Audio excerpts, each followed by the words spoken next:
কালকে সকালে বৃষ্টি উজ্জ্বল আবহাওয়াতে গিয়েছিলাম স্টেডিয়ামের 1 নম্বর গেটের অপোজিট থেকে সাইকেল চালানো শুরু করলাম। একদম হচ্ছে এস ব্লক 6 নম্বর রোড হয়ে একদম হচ্ছে হাউজিং অফিসের এদিক দিয়ে। এই জায়গাটি আসলে মারাত্মক লেভেলে সুন্দর, এটা বলাই যায়। গাছপালা আছে। এস ব্লক 6 নম্বর রোডটা খুবই সুন্দর, এক কথায় অসাধারণ। ওখানকার মানুষগুলো আসলে প্রচুর গাছপ্রেমিক, এটা বলাই যায়। সবুজ এইটা হচ্ছে অস্থায়ী একটি বাজার। এটা হচ্ছে হাউজিং অফিসের গেটের বরাবর। এখানকার মানুষ এখান থেকে বাজার করে খুব স্বাচ্ছন্দ্য বোধ করে।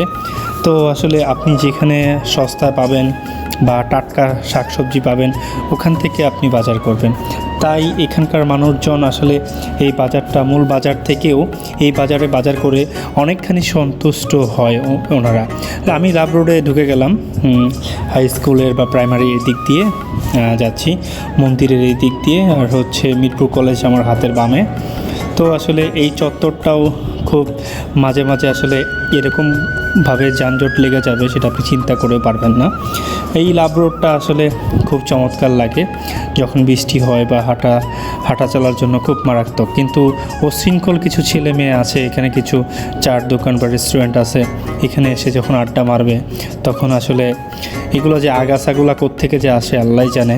কারণ এগুলো হচ্ছে 10 টাকার চা খেয়ে 20 টাকার আড্ডা মেরে যায়।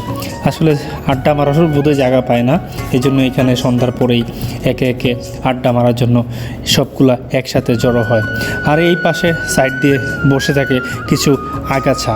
এই আগাছাগুলোর জন্য আসলে পরিবেশ সব জায়গায় খুব বিপর্যয়ে আছে।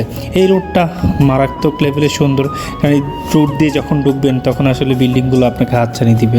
এই রোডটাতেও এখানকার মানুষরাও গাছপালা প্রচণ্ড পছন্দ করে, এটা দেখে বোঝা যায়। আপনি হয়তো বা ক্যামেরাতে ভালো আসতেছে না, কিন্তু ওখানকার লোকজনের চেষ্টা দেখে আপনি মুগ্ধ হয়ে যাবেন।